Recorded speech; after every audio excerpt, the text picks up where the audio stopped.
So look, this is a difficult moment for us at an emotional level, and we mustn't pretend otherwise. We lost in the referendum campaign. We failed to persuade the majority of the British people voting in the referendum to vote to remain in the European Union. And therefore, although we did an extraordinary job in Gibraltar, Gemma Alias in those days was leading the Remain campaign, and every chief minister of Gibraltar before me and I were supporting that campaign, and 96% of us voted to remain, but the majority, by a small margin, voted to leave. And so therefore today what we're doing is giving effect to the decision made by the majority, and that means that we have to do something which we did not like, which we have to accept is not what we consider was the best choice for Gibraltar. Although since then there's been a lot of water under the bridge, and we're going to make sure that we've identified silver linings, and we will be burnishing them in the coming year. You say in your ministerial statement that we must rise above sovereignty claims and jingoism. It's obvious that we're going to do that, but realistically, what's the likelihood of Spain doing that over the next 11 months? So look, if you look at the past 3 years, we've been able to ensure that Gibraltar is part of the withdrawal agreement, and that tomorrow everything will continue to be the same in transition until the end of the year at least, by ensuring that we were able to deal with the issues that were put on the table, avoiding the sovereignty issue, which Spain had said she was not going to put on the table at this stage. This morning, the Minister for Foreign Affairs of Spain has given a very good interview to Radio Nacional, which I commend all of your listeners and watchers to hear, because she has said that the important thing is the day-to-day issues, the relationship between people, the fluidity at the frontier.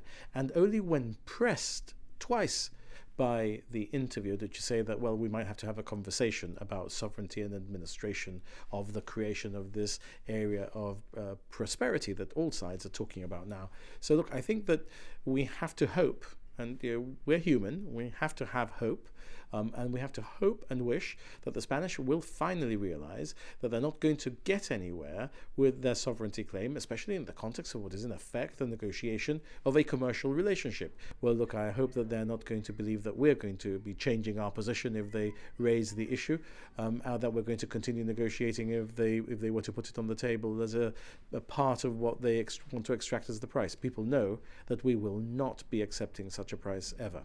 The next 11 months are incredibly crucial. It's when the future relationship will be negotiated. How confident are we that we will be fully involved at every level in this discussion? You can be absolutely confident that Gibraltar is fully engaged in the process of those discussions.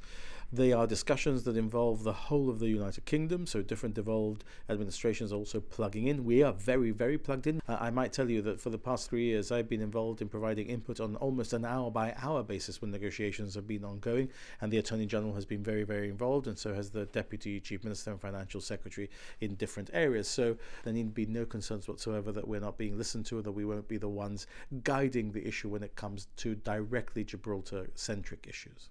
So, where do you see us a year from now?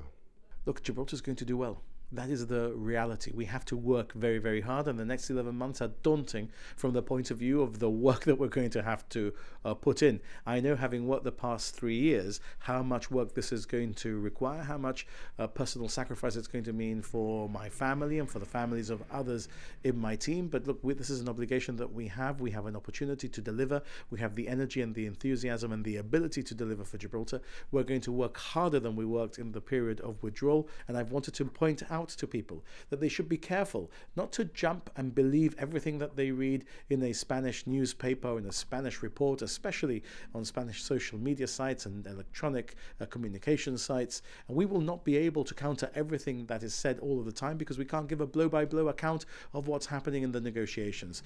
But they have the experience of the withdrawal process, where things were said during the course of those negotiations in established newspapers, not just digital sources, which were very negative, and people here were initially very concerned about. At the end of the process, people have seen that a lot of, if not all, that was said during the course of the negotiations, which might have appeared negative, did not turn out to be true. So people need to be calm whilst we go through this roller coaster and understand that we are very clear about the destination that we're aiming for. And I think the maximum we can do is say, each of us, we've done our best to protect the future of our children and our children's grandchildren, and we will not stop until we have achieved that. That's the job I've got ahead of me this year. It's going to be one hell of a 2020.